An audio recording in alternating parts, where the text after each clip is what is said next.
The NFL preseason Palooza. We're running through every division in the NFL. We're running through players to watch, guys we're watching to buy, and more. Welcome to Two-Way Takes.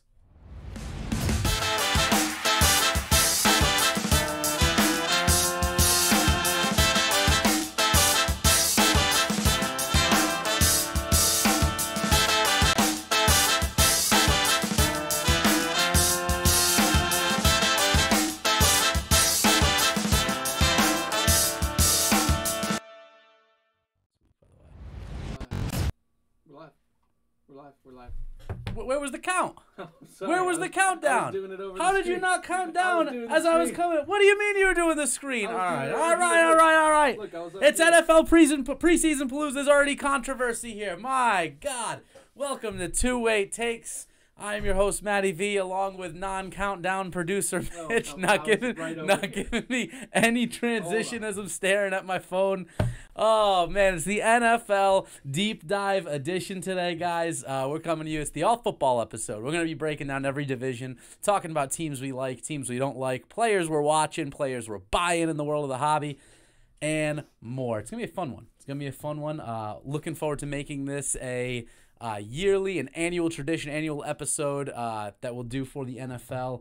I am so jacked up for football season. So jacked up. You have no idea. Something around end of August, as soon as September 1st hits, man, it's like all the football endorphins just start firing off in my brain, and it's an absolute just beauty from me. So, producer Mitch, how you doing, man? We're doing good. We're doing good. I'm gonna be launching myself into a new career here soon, so that's exciting. Excellent. It's nice. Love to hear it. Yeah, and yeah, we're here. We're here live. So, what better place to be? All right, guys. So without any further ado, let's dive right into it. I am dying to talk about each one of these divisions and talk some football with everybody. If any of you guys have any questions at all throughout the course of the discussion, by all means, let us know in the chat. We want to hear from you. If you're watching, we want to hear your feedback. We want to hear your questions and chop it up. We'll have plenty of time for that. All of the odds that we're going to present to you today, because we are going to talk a lot about the odds for each division, odds for certain player props and whatnot. All odds are brought to you by Caesars Sportsbook and our friends over at Sportsbook RI. Reminder that if you do play, to play responsibly. If you or someone you know may have a gambling problem, call the Problem Gambling Helpline at 1-877-9-GAMBLE. Sponsored by the Rhode Island Lottery. Available 24 hours a day and night to listen, to help, and provide information. Remember, play responsibly. All right, producer Mitch, let's get it on. Let's get it on. Who do we got first? Well, first is the AFC East. So the odds that we've got here, the Buffalo Bills at a solid negative 155 for the division. The Miami Dolphins come in at plus 340. The New England Patriots at plus 350, kind of, disappointing to see that there, especially the quality of the other teams in the division this year. It's kind of nuts, but it's not worse than the New York Jets here at plus 2,200. Plus 2,200. So you got to be really, really upset if you're a Jets fan the past 25 years or so. Oh, could not agree more. So, all right, AFC East, we had to start with our hometown division and get ready for some homer takes because it's Mac Attack Palooza in New England right now. Obviously, the big news this coming week was Cam Newton gets cut by the Patriots, opening the door for Mac Jones, the rookie quarterback out of Alabama, who admittedly has looked absolutely electric in preseason. He's looked very efficient. All the reports coming out indicate that he's got a firm grasp of the offense. Belichick and company obviously are a fan of him if they let go Cam Newton, who they've endorsed vehemently over the past year or so since he's been in New England. So wish Cam well, but very excited to see Mac Jones. That being said, this division, it is the Bills to lose. It has to be. The Bills are the runaway favorite right now. They have the best quarterback in the division in Josh Allen, who's an absolute beast. I remember talking about him when he came out. Guy's just big, slings the ball, can run the ball, makes good He's gotten better every single year under center. He's throwing the ball to Stephon Diggs. They've got a good workhorse backfield with Singletary and Zach Moss. And that defense is rock solid, man. They are built. They probably have one of the best built rosters in the NFL, let alone the division. It's going to be tough. It's going to be tough to really bet against them or see any real value in other teams to overtake them as the clear-cut division favorite this year. Really, the only thing that can unseat them when you think about it is injuries. I'm not sure where they are as far as player vaccines, if they're going to have any guys miss time due to COVID. If they catch the injury bug, God forbid if Josh Allen goes down, which I honestly, as a football fan, do not hope, because I do love watching him play when it's not against the Patriots. But it's going to be tough. It's going to be a very tough challenge for any team to unseat the Bills as the clear-cut favorites. But that being said, let's bring in the homer takes here. I really, really love the Pats. I think if you're going to sprinkle a little money on anyone but the Bills, I think the Pats at 350, you're getting 3.5 to 1 on your bet. They have to be a dark horse to just pull something out of their ass here.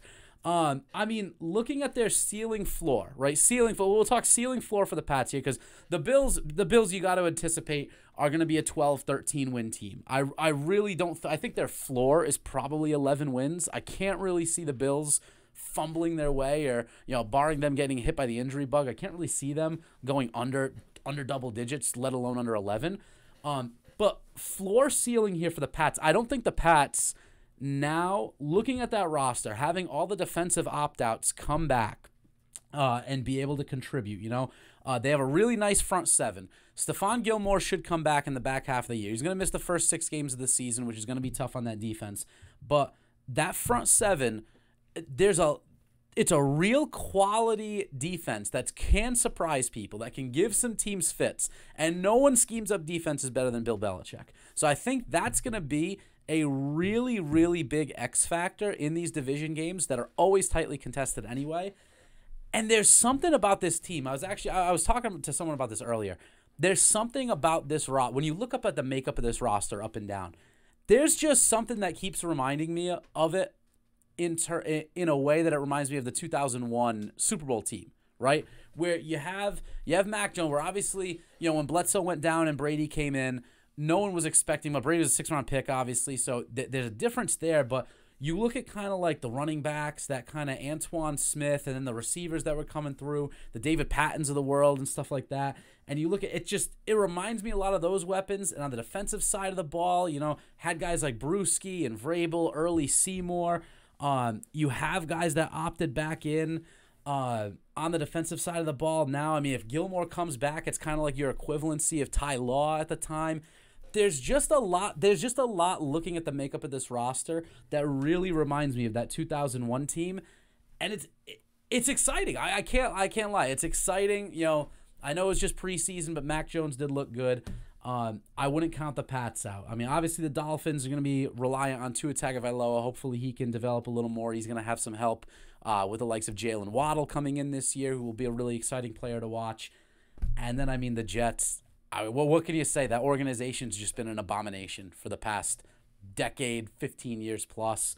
I think the last time they were relevant was, 2006, when I think they beat us in the playoffs to end up squaring up against Indy in the conference finals. I think was the last time, with Rex Ryan at the helm, that they had any sort of success. But not a whole lot, if you're a Jets fan, unfortunately, not a whole lot to be excited about there.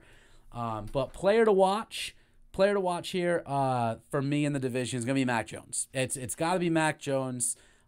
It's all eyes are going to be on him in New England, who have just really, really been ready for some gunslinging football to see if he can control the offense. From a hobby perspective, there's not a lot out of him right now. There are some autographs. If you're looking for an on-card autograph of his, look to the 2021 Panini Elite Pen Pals series. It's actually a very sought-after on-card autograph, typically the first on-card autographs of the year of players in their pro uniforms. This isn't Prism Draft. This isn't any sort of college product. He's in his Patriots uniform. It's on-card autos. So I would say if you're looking to get in now, there were a couple floating around on eBay the other day at the time when Cam Newton was cut. That's definitely something to look at. But keep in mind, we do have Panini Black coming out tomorrow. We're going to have Optic coming out soon.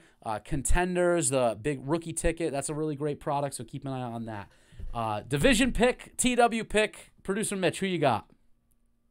For the division here? Division. Who you got in the division here? Oh, before we move on. I gotta stay loyal. I gotta stay with the Pats. I'm staying with the Pats too. Fuck the Bills. I'm staying with the Pats too. I don't care. I know they're the third best odds to win the division, but that's a full blown homer call, and I don't mind. To chime in on the Mac, I mean, like, I think Belichick tried his offense, with a dual threat quarterback, right? He wanted someone who could run and also pass, but I mean, I think Cam Newton was just a little too inconsistent. So, Belichick tries it out. Now he's got someone who could distribute the football better, or at least that's what he did back in Bama. So I think he's going to go back to what he knows is successful. Bill Belichick is, So I think he's going to be more comfortable in his offense in that way. I think it's a good year for the Pats, and we need one. I like it, man. I like it. I think they're a 12, 13-win team ceiling. I think that's the ceiling. I don't think they go less than 10-7 this year. I think they can steal a game from the Bills. I'll take the Pats. I'll take the Pats to win the division. I want a playoff run, man. I want a playoff run. Oh, I know. We're going to start slow, man. Last year was tough. Last year was tough to watch. So we're going to start slow and go with a division win first. So who do we got next? So division we got next up, Mitch. Yeah, next up is the AFC North. Not looking hot in the AFC North, much like the NFC East here, I think. But yeah, AFC North, we got the Baltimore Ravens coming in at plus 120. The Browns right behind them at plus 145. Looks like they're in a pretty tight race there. The Steelers coming in at plus 400, and the Bengals, they're down a bit. They're down bad at 2,500 plus. So this division is actually very, very curious to me. This is the first time in a long time that we haven't seen the Steelers as a clear-cut contender for the division. I mean, I honestly can't remember what the odds were going into preseason last year. I know the Browns had a lot of hype last year going into the year to possibly win the division, but to see the Steelers at plus 400, man, signs of the times, man. Wow. Unreal. It's a totally different league for sure. They'll be a really interesting team to watch. Obviously, this one's tough for me, man. This one's tough because I do love Lamar Jackson and his game. I don't think, there was a lot of talk earlier on this year. I forget who on ESPN, it wasn't Jeremy Schaap. I forget who it was that made the comment about this is the year that the NFL figures out Lamar Jackson. I don't really think there's anything to figure out about him. You know what he's going to do. You know he can cook you athletically if he breaks containment, gets out of the pocket, and starts running. The problem is, and the reason why I think they're still plus 120, and I think that take is hot garbage, is because teams know what's coming. Teams know that he's going to, if you let him loose, he's going to cook you. And they still can't stop him. There's still no way to stop him. My issue with Baltimore, there's some questions about the offensive line. I know it should still be a position of strength for them, but they need to make sure that they stay healthy. They traded away Orlando Brown Jr., so they're bringing in some fresh faces on that line. Historically, they do have a solid line, is there enough weapons in Baltimore around Lamar Jackson? Like, you look at their top target. Their top target's got to be Mark Andrews, the tight end, great tight end. But then you start looking at that receiving core with Marquise Brown, who's always banged up.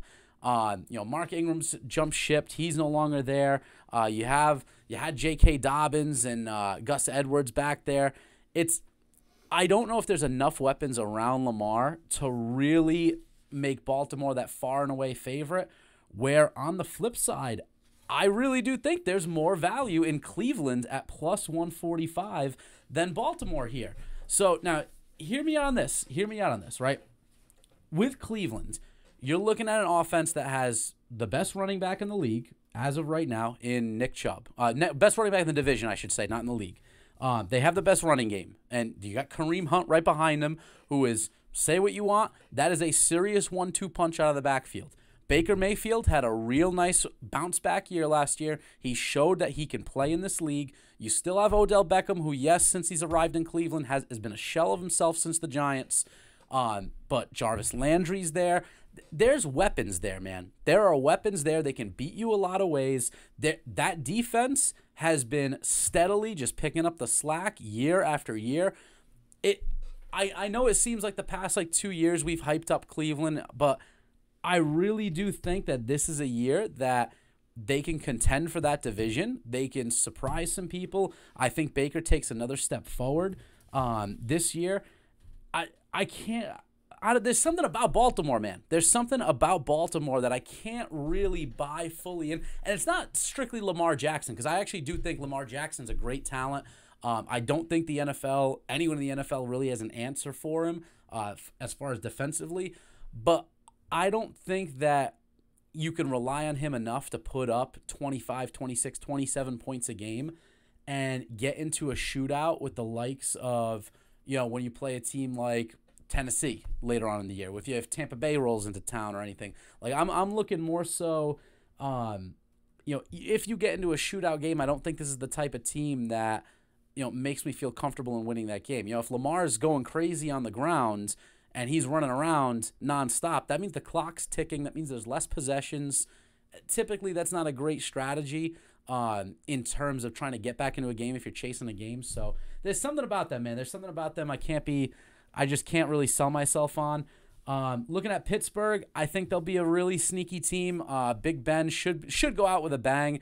There's still some quality skill position players there. They brought in Najee Harris, who looks like an absolute animal. For all intents and purposes, looks like he could be the next, premier dual threat back in the NFL, Le'Veon Bell-esque, if you will. Question marks around that offensive line, which need to be addressed. But I think they will contend. It's just it's not the Steelers as the odds show. It's not the Steelers of old. And last, Cincy. Admittedly, I love Joe Burrow, man. I am a big Joe Burrow fan. They've got some pieces on offense there. You got Mixon out there, Higgins, Chase. It's really going to be a fun team to watch if they can protect Joe Burrow. That's the biggest thing. That's the biggest thing. I think Joe Burrow has a ton of upside. He's confident in the pocket. The games he did play for Cincy last year when he was off to a really strong start, he was on pace to win Rookie of the Year. They just couldn't protect him, man. He was on his ass all the time. Every game, he's getting sacked 4, 5, 6 times a game. You got to protect the quarterback, man. You got to protect the quarterback. He is my player to watch, though. Joe Burrow and Baker Mayfield are actually both my players to watch in that division. Card to watch for Baker, okay? I honestly couldn't believe when I saw it. Baker Mayfield's 2018 Prism Silver PSA 10 rookie. Pop 13 card. It's a Pop 13 card. Last year he went for 3,500 yards, 26 TDs, and 8 interceptions. It's a good line. You'd like to see more yardage out of that, but given you have Nick Chubb and Hunt in the backfield, it's understandable where you're going to want to feed the rock to those guys, control the rate of play a little more. So I think this could be a big year for Baker. Anyone who's looking for maybe a dark horse card to look at, that Baker Mayfield 2018 Silver Prism card, Pop 13 as a PSA 10. That was honestly kind of a stunner, given it, it's a 3-year-old product at this point. But those would be the guys that I want to watch. Burrow, obviously, his prices are already through the roof. Mitch, who you got in this division, man? Yeah, I'm going to go with Baltimore. I'm going to take the chalk? Yeah, I think so. Their defense is just so consistent, I feel, and especially this year, I think their backfield is just way too good. You've got Marlon Humphrey on one side, Marcus Peters on the other, and I think like Jimmy Smith is really underrated too. I think they're a great set, and they're going to really stop teams that try to bring the ball downfield. The only thing I would say is that you were right when you said they don't have a lot of offensive weapons. That's going to be their biggest drawback, but defense wins championships, man. Not bad. I'm taking Cleveland. I'm going to take Cleveland in the North. I think I'm going to buy. I'm going to drink the Cleveland Kool-Aid. This take could come back to bite me later on in the year, but I'm going to drink the Cleveland Kool-Aid. I'm going to take the Browns there. Who we got next? All right. Next, we are going down south. Let me get my camera up here for this one. I'm gonna get my camera in here for this one. For the AFC South, we've got the Tennessee Titans at minus 120. They're a little bit of a favorite there. The Colts at plus 145. Jacksonville coming in at 800, plus 800 that is. And the Houston Texans clear. They're down. They're down in the dirt right now at plus 2,800. Yeah, it just seems like this might be one of the weaker divisions, if not the weakest in the AFC. So I'm not expecting too much deviation from those rankings here, to be totally honest with you. But what do you think, Matt? All right, so the South just has to be Tennessee's division to lose. It really is. I mean, they bring in Julio Jones in the offseason. He's going to play alongside A.J. Brown. And then you got King Henry in the backfield, who's just going to be truck sticking people all year again. It really just feels like the only thing that could undo Tennessee in this division would be their defense. They were one of the poorest teams on third downs last year, which is an absolute killer. That's an absolute killer. If you're a bad team, bad defensive team, and you can't stop guys on third down, now it's like you have the psychological factor of like the defense stays on the field, they're getting winded, you're probably going to give up points. If you're bad on third down and you're letting teams extend drives and convert multiple third downs on drives, one, they're probably going to put up points. Two, it keeps guys like Derrick Henry, A.J. Brown, Julio Jones. It keeps them off the field where they can do no damage. That's the position of strength that Tennessee needs to be coming from this year, is controlling the ground game with Derrick Henry. And then, A.J. Brown, who's been one of the premier receivers the past 2 seasons, who's been really electric and quiet because he's playing in Tennessee. It's not exactly, a sexy wide receiver factory out there. But now with Julio Jones there on the other side, say what you want, the guy's an absolute stud of a receiver. He warrants double coverage. So now, what are you going to do on offense? Are you going to stack 8 guys in the box to stop Derrick Henry and leave single coverage on the outside and A.J. Brown and Julio Jones? You're going to double up there and open it up for draw plays out of the gun to Derrick Henry? There's a lot of different things that Ryan Tannehill's going to have the privilege of doing on offense to utilize all these weapons. And I don't see anyone in this division defensively stopping that. I really don't. If Tennessee can just play middle-of-the-road average defense, if they can just be, the 15th to 17th ranked defense overall, I think they're going to be fine. I think they cruise to a division win. Biggest competitor, I think, for them is going to be the Colts, obviously, as indicated by the odds there. And that's really going to rely a lot on the health of Carson Wentz. They bring in Wentz this offseason. There's not really a ton of experienced backups behind him. You have Jacob Eason, who, had some looks in preseason, who's, was drafted early a couple years ago. But Wentz is really the linchpin to sort of tip the scale either way for the Colts here. I think if he can stay healthy, there are some guys you got Jonathan Taylor in the backfield there. Who's a really, really great young runner who can make some plays happen. T.Y. Hilton's a little banged up, but you have Michael Pittman Jr. He's a good playmaker on the offensive side of the ball. If Hilton can come back, I think he's got some back issues he's dealing with right now. If he can come back and be productive and be an asset to Wentz, it could be. They could be a team that, is a double-digit win team, a 10-11 win team. There's a scary floor for this team, though. There's a scary floor because of the risk. If Wentz isn't healthy and he's missing games left and right and he really can't turn his career around, there's a real chance this team fails to win 8 or 9 games. I truly believe that. And could open the door for the likes of a Jaguars team, led by Trevor Lawrence. Obviously, he's the big story there down in Jacksonville. The protection is going to be very similar to the questions that Joe Burrow's facing. Can Jacksonville protect Trevor Lawrence? That's going to be the biggest thing. We saw last year with Burrow where he can obviously, in a clean pocket, standing in a clean pocket, he can deliver the football. And from what we saw from Trevor Lawrence at Clemson, he can do much of the same. The guy can deliver a clean football out of a clean pocket. Now, the issue is going to be how much protection can he get? Travis Etienne went down. He's going to be done with the year, so the running game takes a big hit there. Going to be relying on the likes of James Robinson and Carlos Hyde now.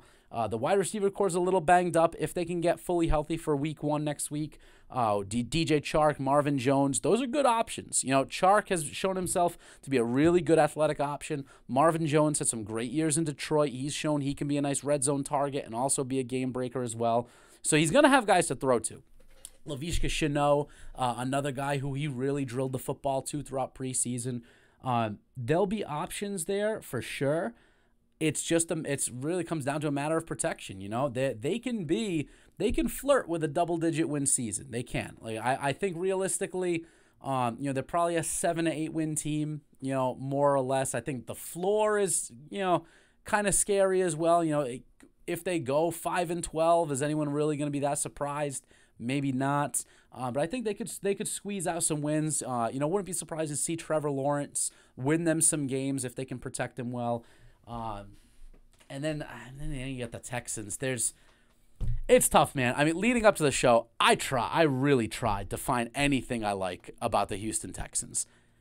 And there's nothing. There's nothing I like about that team. I'm sorry. I mean, you have a running back by committee in Mark Ingram, Phillip Lindsay. I mean, there's no playmakers on that team. There really is. I think Tyrod Taylor, I think, is the one going into the season looking to be the starter, which is good for him. But there's just nothing to like about that team right now. There's nothing there. There's nothing to make me believe that that's any more than a 3 or 4 fluke win team that's going to get absolutely rolled and finish last in the division with a top 3 pick. I'm sorry, Houston fans, but there's nothing there for me. Nothing there. Player to watch that I'm hyper-focusing on, we talked about a little earlier, and interesting watch for the hobby as well, I might add, is A.J. Brown for Tennessee, right? So he's got Julio Jones in there now, who should take some coverage looks away from him, at least at some points throughout the game. And not a bad guy to learn under either. If you're a young wide receiver a couple of years in, you got Julio coming into the team, who can now, I'm sure, kind of help groom and polish him to become an even better wide receiver going forward. If you look at A.J. Brown's 2019 Silver Prism PSA 10, only a Pop 41 card, and it's been on the rise, okay? In April, you could have bought that card, Pop 41, for $430. Recent comp, yesterday, $560. So you're seeing a big uptick there. Also, another, if you want to pivot to something a little cheaper but still on the rise as well, his 2019 Optic Hollow PSA 10, Pop 27 card, even lower population there. You can get it at a friendlier price. But both those cards, I think there's some room there. I think there's some room there for him to flirt with the $600-$700 range. He comes out, has a couple nice games early on in the year. I think there's some room for that card to keep growing. I know skill position players don't sell as well as quarterbacks, as is evident by, you know, some of the numbers that we'll go through in the next division. But I mean, I like him, man. I like him to have a nice year here. I like him in the hobby. I like that his pop report's low. He's a guy I want to watch. Mitch, who you got in this division? You know, as much as I want to say it's locked up for Tennessee, I think Indy might. It depends on the consistency of their defense, right? Like, I think that last year they were, you know, I would say they were in the top 10 defenses going into the season. I mean, in the latter half, they definitely, you know, didn't deserve a ranking like that. But you know, they picked up a couple great pass rushers in the draft here. I know one of them sprained his ankle, like Deo. I forget his last name, Deo something. But yeah, he picked up. They picked up a couple pass rushers, which is good, and then I think the biggest thing is going to be consistency for them. If they can bring the pass rush and not let them generate, not let offenses generate so much pressure downfield, I think they'll have a good, a good season here. I think they might be in contention to take it. I like him, man. I don't hate the pick. They had a top offensive line as far as offensive line metrics last year as well. So we'll see. Again, a lot depends on Carson Wentz's health, and not exactly the best track record there for him with his staying healthy for his team the past few seasons. So, but we shall see. All right, who's next? Next, we got the AFC West. Leading that is the Kansas City Chiefs here at minus 320.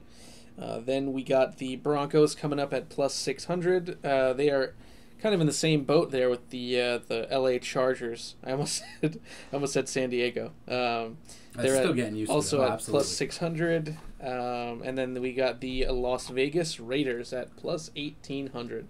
A team that Mr. Madden would not be proud of, I don't think. All right, so the AFC West. It's the Chiefs. It's the Chiefs to lose. I mean, this is another sort of no-brainer division. 100%, absolutely.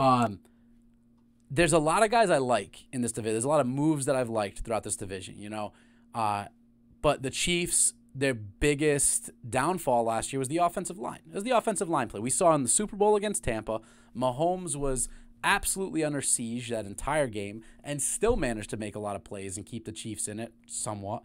That's the biggest pain point for the Chiefs they had to address.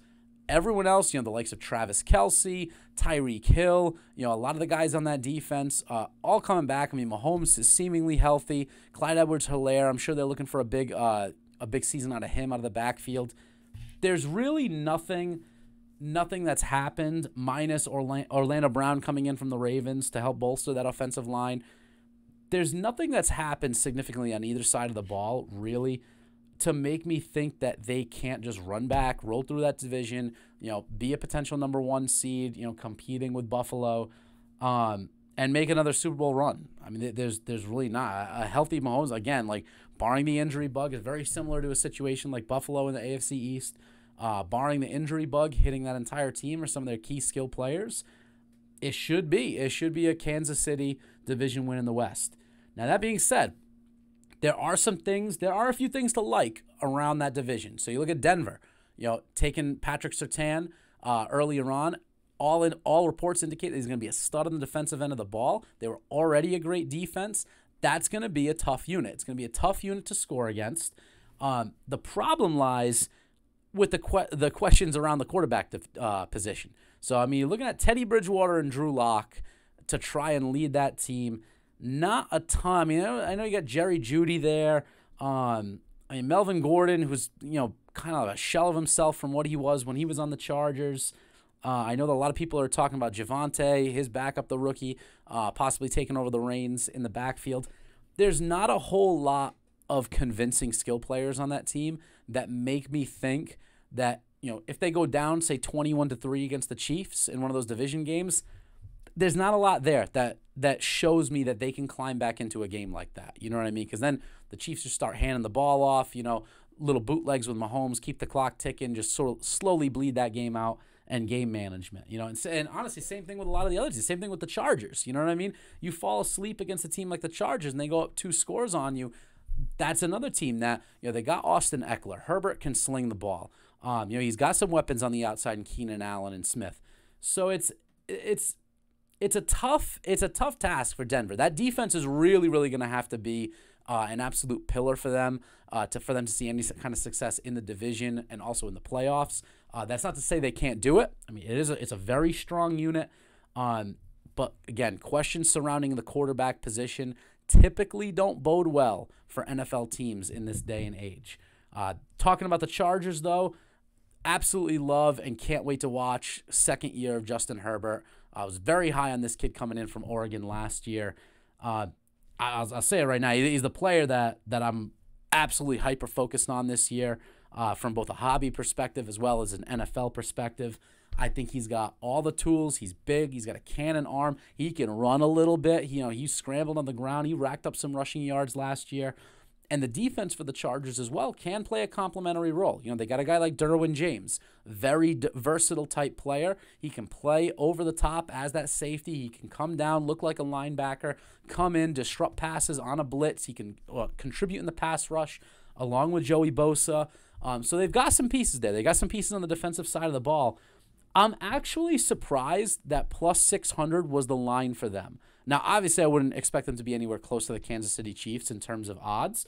But as a whole, I'm a little surprised that they were even with the Broncos at plus 600. I would have pinned them more around the plus 400, plus 450 range.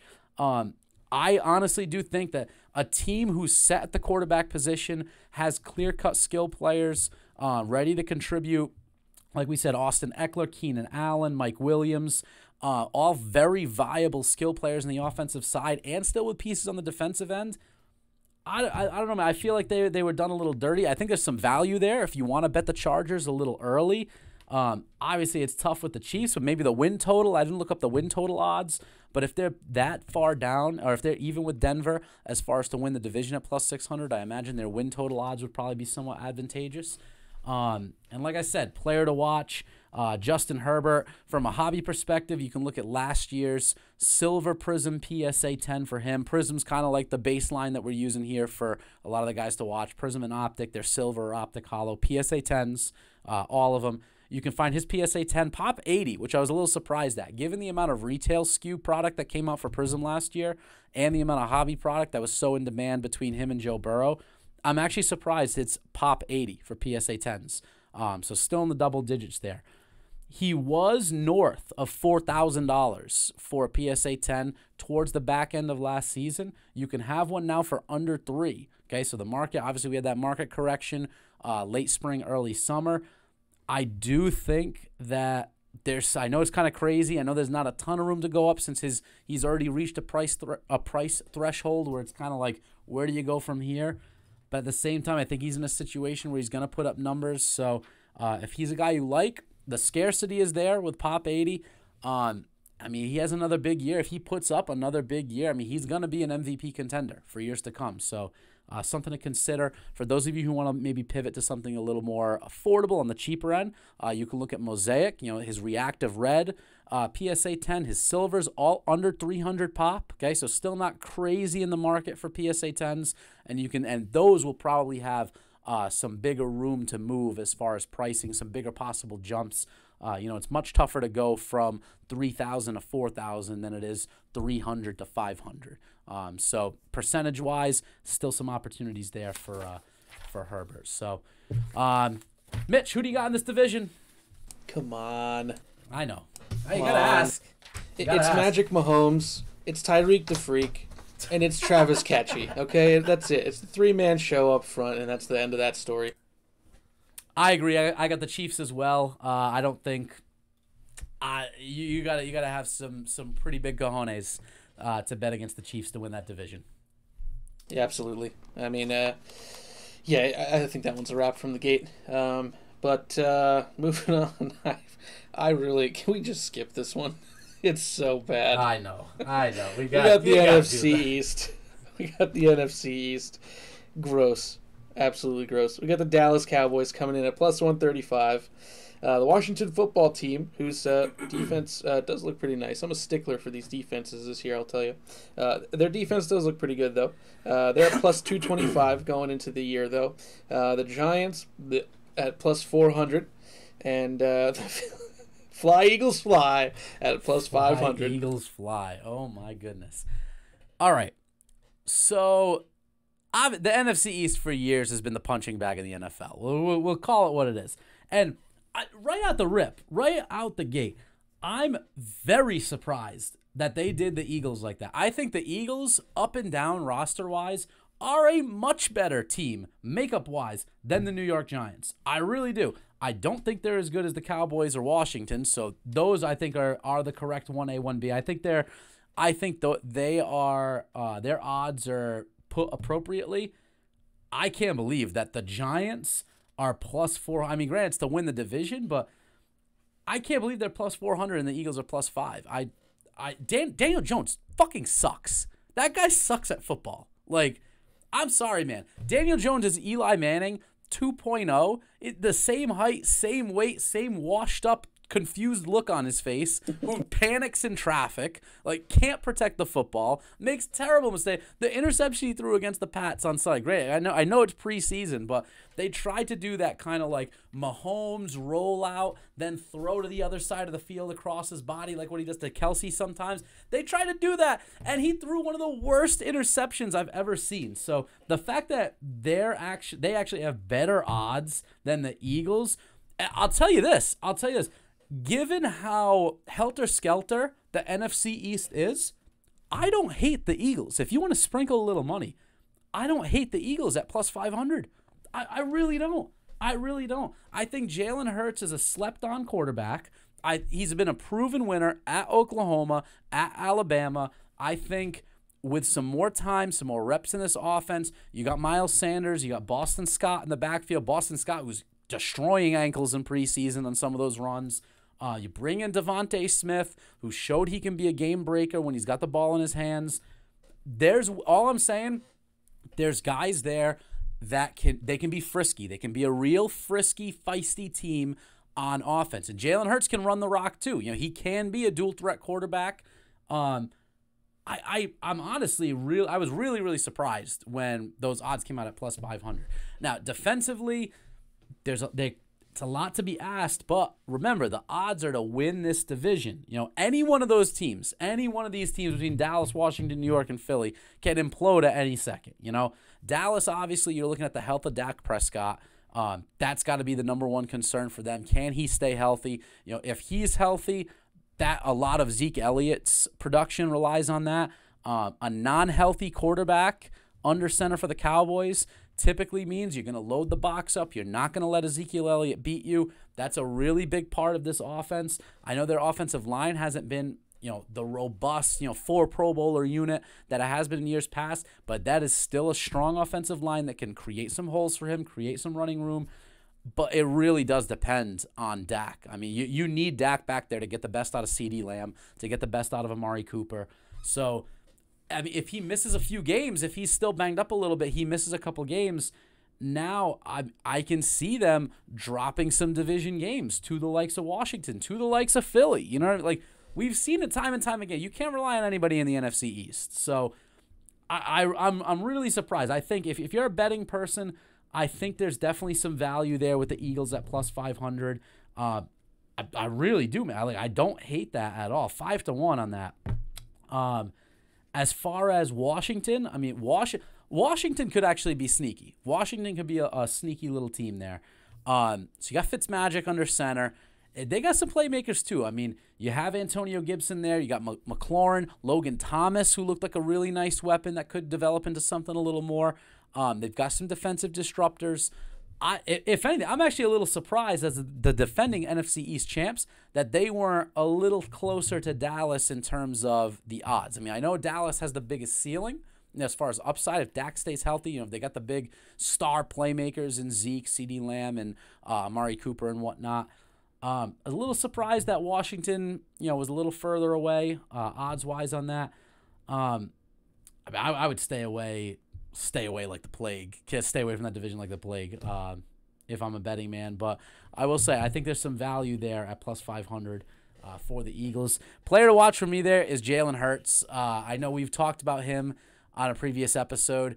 And the reason he's my player to watch, particularly in the hobby, is because his prices, you can still get some of his Silver Prism PSA 10s from last year. You can still find them for under $1,000, well under $1,000. So you look at that in comparison to like Joe Burrow and Herbert. And again, I'm not saying Jalen Hurts is going to be Joe Burrow and is going to be Justin Herbert.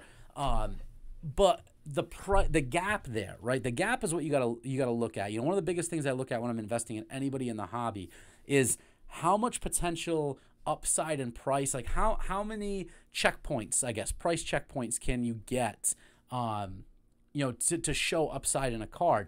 And I think Hurts is still a bit undervalued. I think if he comes out and they go 3-0 and he's got like 6 touchdowns and no picks in the first 3 games, looking good, hitting Devontae Smith, maybe sprinkling a rushing touchdown or 2. If he comes out hot out the gate, you can bet your ass you're not going to be able to find any of those Prism Silver PSA 10s for less than $1,000. It's going to be $1,200, $1,500 cards. So with football, you have to remember, there's only 17 games this year, right? It's 1 game a week. So the market is very, very reactive. It's not like basketball where you can have a guy go off a couple nights, have a triple-double, then have a decent game, and then a double-double, and, his prices just slowly, will tick up, and then, because guys, wait, there's a lot more games. There's a bigger sample size to watch guys over the course of the week.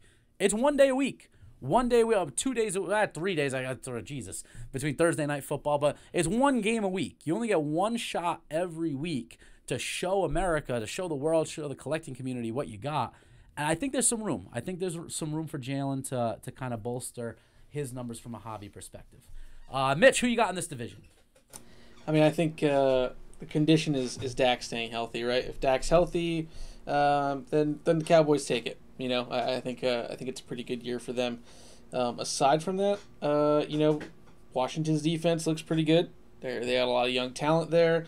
The Giants have plugged some holes on their defense, but their obvious downside is the actual armchair quarterback that they have on the field. I don't know. I don't know how that guy got in there. I swear.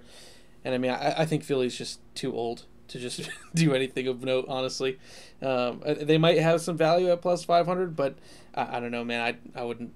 I'd stay away from that one. I'm staying away from it too from a betting perspective. But if you do want to bet the NFC East, I don't think there's bad value at plus 500 for Philly. I think the Giants are better at plus 400. Honestly, I think that's a better value than the Eagles at 5. I will never bet on the Giants to do anything. I'm taking Washington for the division. All right, who we got next? Oh, wow, Washington. Nice.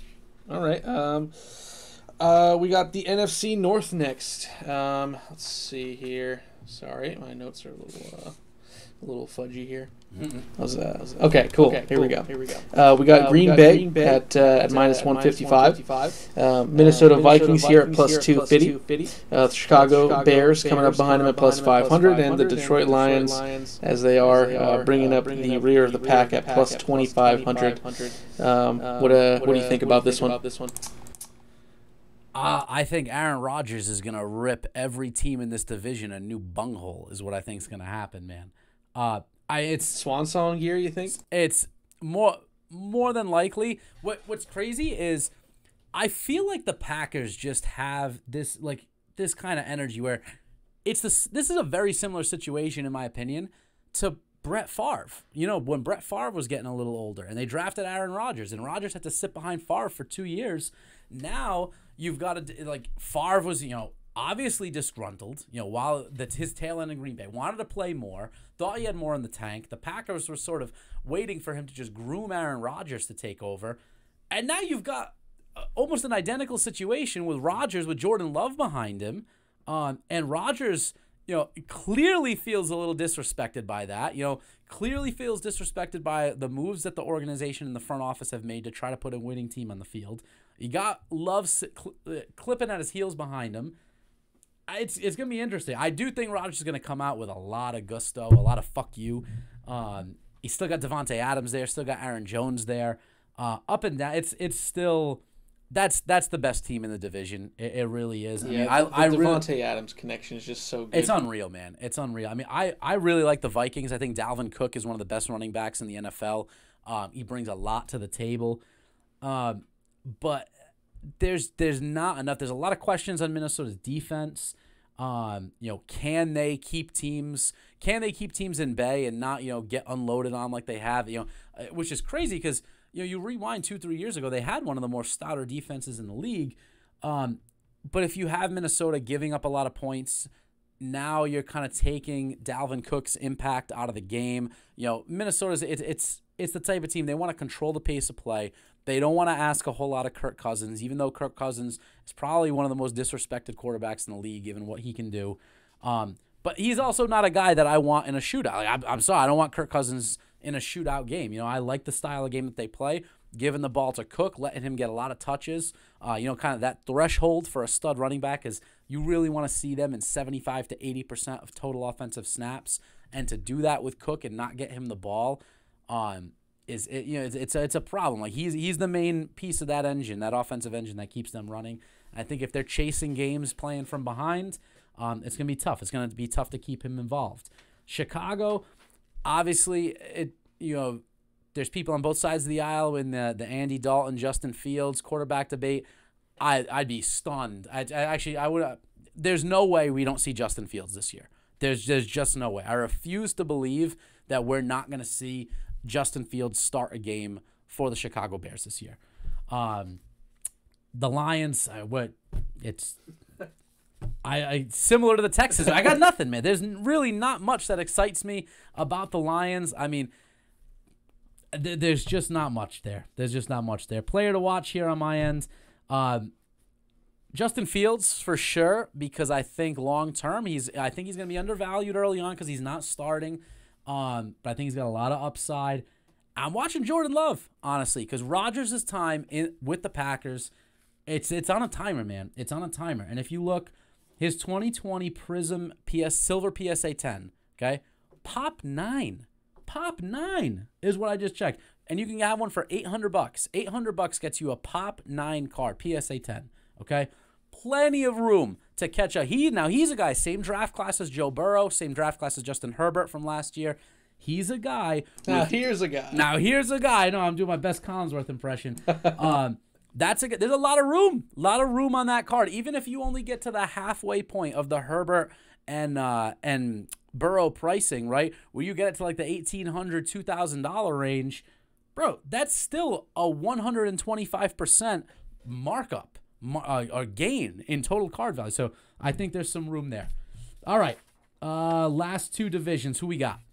Yeah. So for this one, we got the NFC South. We're going south to catch a glimpse of Tom Brady, the white whale, as it were, of New England. I just realized we even picked. I got the Packers in that division. We flew right by. It's the same thing. With it was the Chiefs it was division, self-explanatory, you know what I mean? right? Yeah. Okay, it's the Packers. Okay. It goes without saying. You go with the South. But yeah, Tampa Bay comes in at -200. New Orleans here at +300. Then you got the Falcons coming up at +900. Next to Carolina at +1100. Yeah, I think that's pretty telling. I think it's Tampa's here too. To take. It's what are your thoughts on it? It has to be Tampa. I mean, they return all 22 starters on offense and defense. They have the whole team coming back. The whole Super Bowl team coming back.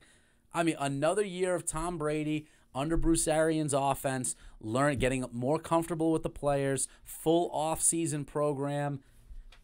There's really nothing about that team that I look at and I'm like, don't like that this year. There really isn't, man. There really isn't. Their defense is so nasty. Dude, their offensive line is coming back strong. I mean, I think preseason ranked, they have the third-ranked preseason offensive line. If that stays healthy, you give Tom Brady a clean pocket, dude, he could be 55 years old. He's going to kill you. Like, it really is wild. I don't think there's really anyone else, again, barring some catastrophic injuries. I think it's the Bucs division to lose. I think the Saints will be the most intriguing team to watch. It's the first year that they go into the season first year in like 15 years. That's 15 or 16 years that they're going into an NFL season with a quarterback not named Drew Brees on the roster. So, going to be interesting. I mean, Jameis was named the starter. They're going to be a very, very interesting team to watch, particularly my guy Alvin Kamara, who is my player to watch in the division.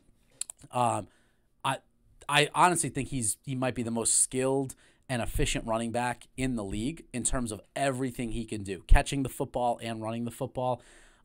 His efficiency rating is off the chart. I think he's got 60 touchdowns in 61 games. Insanity. Something absolutely insane like that. So he's a guy. It's going to be interesting though. How much are they going to be able to lean on him? Because Michael Thomas is banged up. They got this Marquez Caldwell guy that's coming in. Who they're saying he could be kind of a game breaker type. So it'll be interesting. There's some question marks on that defense though too. But we know Jameis Winston has no issues slinging the football. Regardless, Alvin Kamara is my player to watch in this division in terms of hobby perspective. His 2017 Prism Silver and 2017 Optic Hollow PSA 10s. Okay, I know typically running backs don't fare well long over time. I think Kamara is an exception to this rule. I really think overall he's one of the most skilled running backs to ever play this game. He reminds me a lot of LaDainian Tomlinson in his prime. You can get either his 2017 Prism Silver or his 2017 Optic Hollow, both PSA 10s, each one for under $200. It's a fucking nice buy, man. It's a nice buy. Now, the Prism Pop is high. It's from 2017, so a lot was... this is probably as high as it's going to go because Prism wasn't really hot, wasn't really overly produced in 2017. The Pop is 660, okay? So that is a little higher, but the thing you can kind of feel comfortable about is that's probably not going to grow too much more. The production print runs of 2017 Prism and prior were nowhere near as the runs. There were no retail SKUs. There was nothing like that. So that number I can't see. I would be stunned if they ever crossed the 1,000 mark in terms of pop report. So relatively speaking, not huge, and it's Prism. I love the Optic Pop, though. 95, only 95 PSA 10s on his Optic Hollow. Under 100, it's a sweet-looking card. I think Kamara has long-term Hall of Fame upside. He's a fucking beast, dude. He's an absolute beast. And I like that. For under $200, I think that's a really nice buy for a long-term play or a PC investment. Mitch, who's your pick to win the division? Come on. It's Brady and the Bucks. Yeah, it's got to be the Bucks. It's the Bucks. Anything else, I don't even think there's really any value anywhere else. I mean, there's no way I'm touching the Falcons or Panthers even at close to plus 1,000. There's not enough of the Saints. Plus 300 for the Saints is not. Those aren't the type of odds that I would roll the dice on them. So, all right, let's bring it home on the division roundup. Bringing it home on an interesting one too. It's the wild NFC West. The odds on these are it's kind of deceiving, honestly. When I took a look at this, I was surprised to see these. We got the LA Rams at plus 180. Right behind them is the 49ers at plus 200. Seattle comes in at plus 280. All three of those teams I think are in contention, honestly. And Arizona Cardinals at plus 575. The only ones lagging behind on the odds, but I mean, even they have a pretty decent looking roster, to be honest. I really think it might be between Seattle, the 49ers, and the Rams, though, in my opinion. What do you think? Okay, so I'm going to come right out the gate and say it would not stun me to see Arizona win this division. Would it be a little surprising? Sure. The Rams have an exceptional defense, tons of high-quality players with the likes of Jalen Ramsey, Aaron Donald, and whatnot. But I'm telling you, at plus 575, right, you look at a guy like Kyler Murray at the helm of the Cardinals, right? He's increased his pass yards, completion percentage, his rushing yards, his rushing touchdowns, and QB rating in each of his first 2 years as a starter for the Cardinals. Now he's got a nice full year with DeAndre Hopkins, okay? The running game is still a big question mark, but Kyler does do a lot of it on his own. And if you can have J.J. Watt just play close to his form that he was in Houston. I know he's older, he's had tons of injury issues, but if he could even just play 50 to 60% of the year, close to what he was in Houston, and kind of coupled with Chandler Jones, disrupt teams enough to just be enough of a feisty defense to keep them at bay a little bit. That's a team that can be in a shootout. Like, I honestly, like, Kyler Murray dropping back, having DeAndre Hopkins as an option, having his legs as an option, that's not a guy who I'm, like, super ill-convinced on that can't be in a shootout and be effective. He's shown he can be a good passer. He can break containment. Back-to-back 20-plus touchdown years with only 12 picks. So there's a lot to like about Kyler, and he's underrated. He's undervalued, rather, in the hobby as well. Now, the Rams, obviously a clear-cut favorite. They have one of the best defenses, if not the best defense in the league. They brought in Matt Stafford, who I've actually been a big fan of Matt Stafford his entire career while he was in Detroit. What a warrior, man. What an absolute warrior who just was a product of the poor management and poor franchise that is Detroit. My bad, Detroit fans. Got love for you guys, but shit, man. Stafford got killed there year after year and just stood in that pocket and took licks like you would not believe out in Detroit. So him with the litany of weapons of guys like Robert Woods. You got Cooper Kupp over there.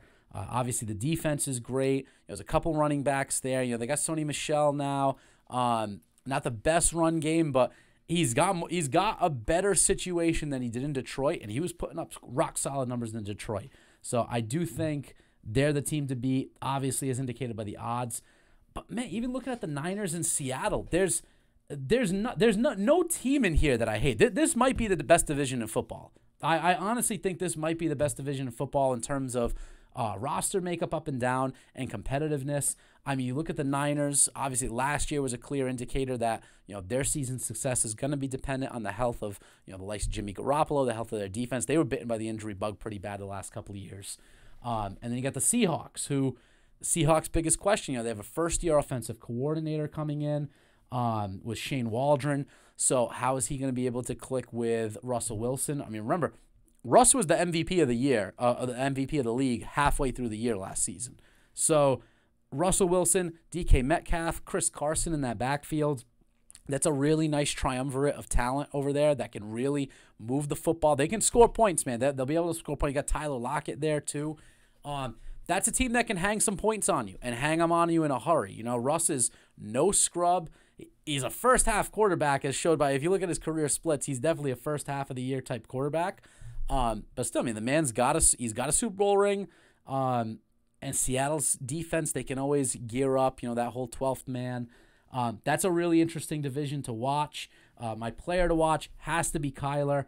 His 2019 Prism Silver. He's got a pop 156 PSA 10 Prism Silver from 2019. Okay, it's right around the $2,000 range, which is still under the likes of Justin Herbert and Joe Burrow.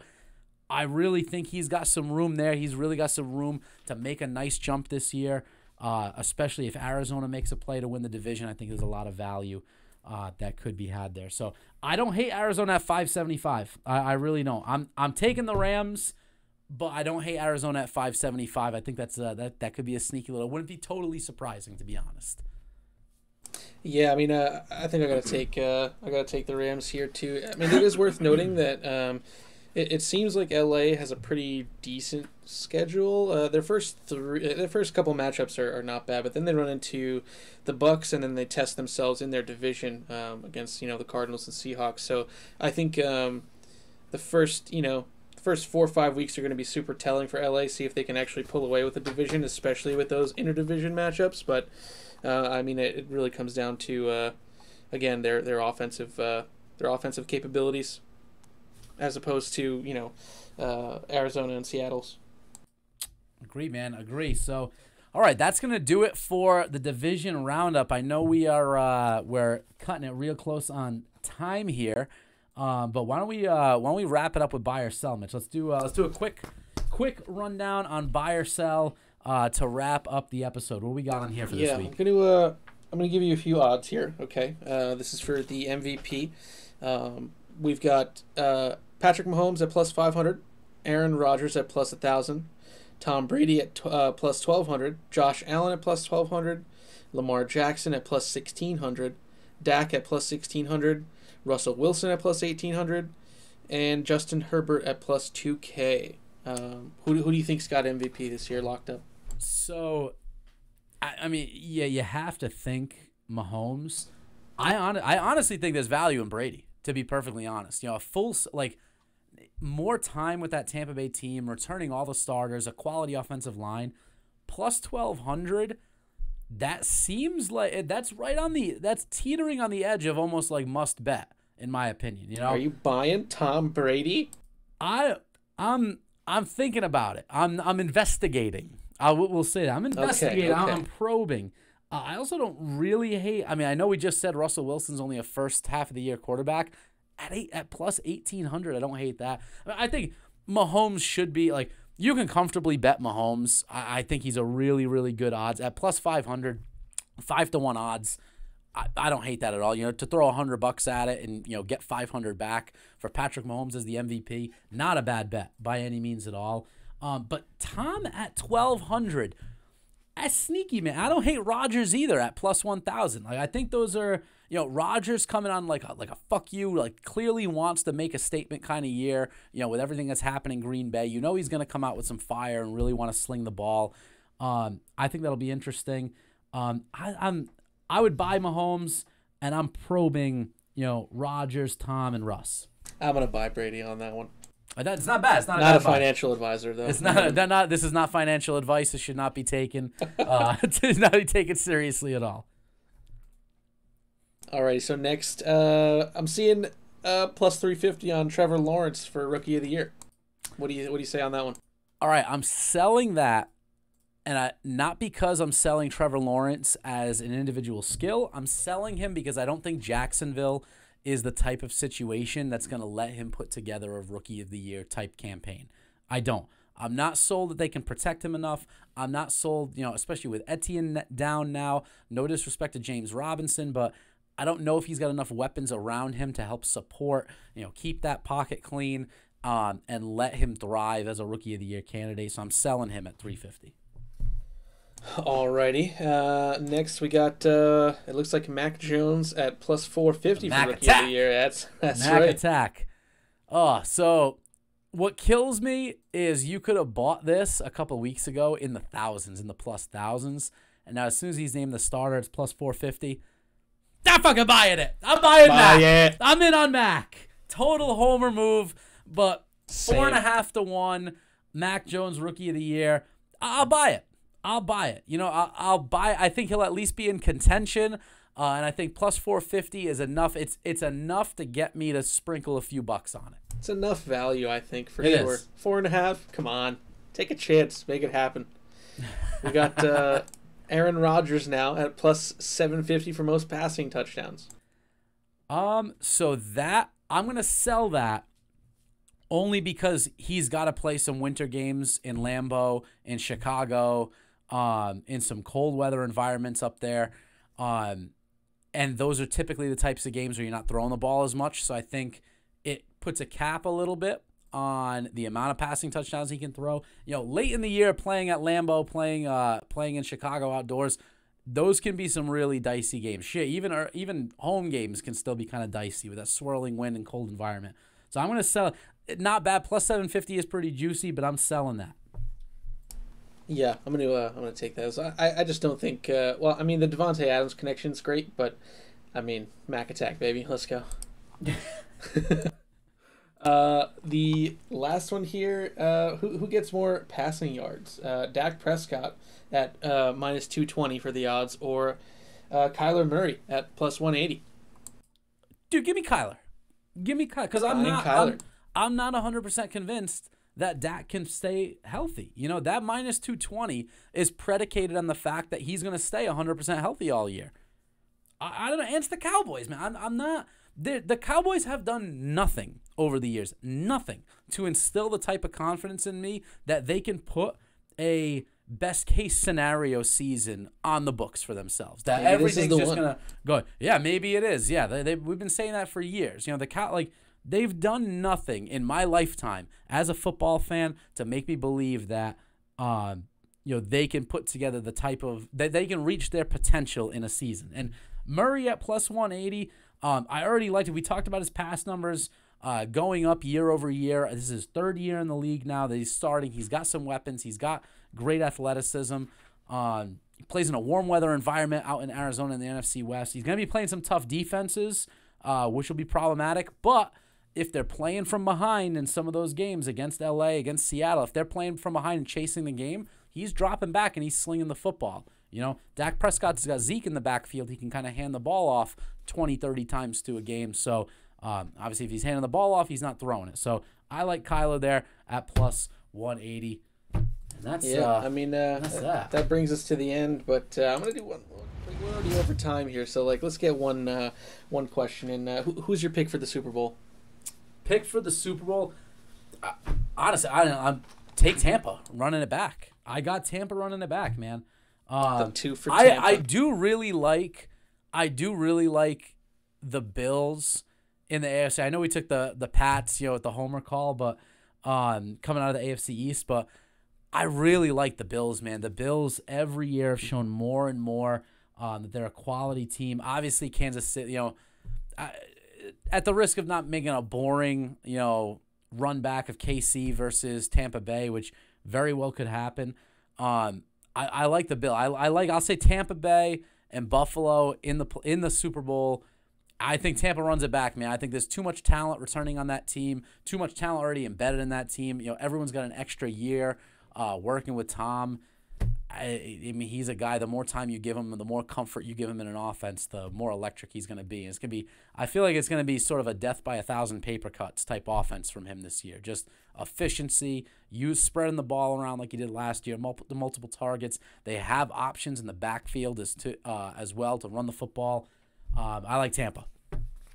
I like to think that Bill Belichick's film room is just him pointing at Tom Brady throwing the football and telling Mac Jones exactly how he throws it. This is how you're going to do it this year, son. This is it. Do it just like that, just like Tommy. I think Bill's got way too much pride to keep any Brady film in that film. Oh, God, no way in hell. He's watching it every night. Oh, That's his, man. good night story for his kids. It's like, I remember when Tom Brady was on my team. Jesus. Oh, man. All right, guys. Well, that's going to do it. Our time is up here on Two-Way Takes. Really fun episode. I'm glad we got to talk plenty of football, talk plenty of hobby talk with some of those cards. As always, if you guys have any questions, feel free to email us at twowaytakes@gmail.com. You can also reach us on our Facebook page. Feel free to comment on the video. Chime in. We want to hear from you guys. We definitely want to hear from you guys. Keep the conversation going after the episode. You can also follow us on Instagram at twowaytakes for updates on episodes. Tons of breaking news, special live stream editions. We did a nice live one on Tuesday of deadline day in the world of soccer, which was fun, counting down the final hour when the transfer window closed. So keep in touch. Keep in touch. Make sure to follow us on our socials. We want to engage with you guys. Check us out. YouTube at Two Way Takes. All the VODs are on there, so you can rewatch any breaking news that you might have missed. Same thing with our Twitch stream too at Two Way Takes. Likewise, at Two Way Takes on all the socials. Appreciate you guys who tuned in today. Hope you guys enjoyed. Big fun tonight. Can't wait, man. Football season. We're here. We're in September. We're here. Sundays are a lot more exciting now. So big thanks, producer Mitch. Great job today. Good stuff, buddy. You as well. All right. We will see all of you guys next Thursday on Two Way Takes for episode 10. Peace, everybody.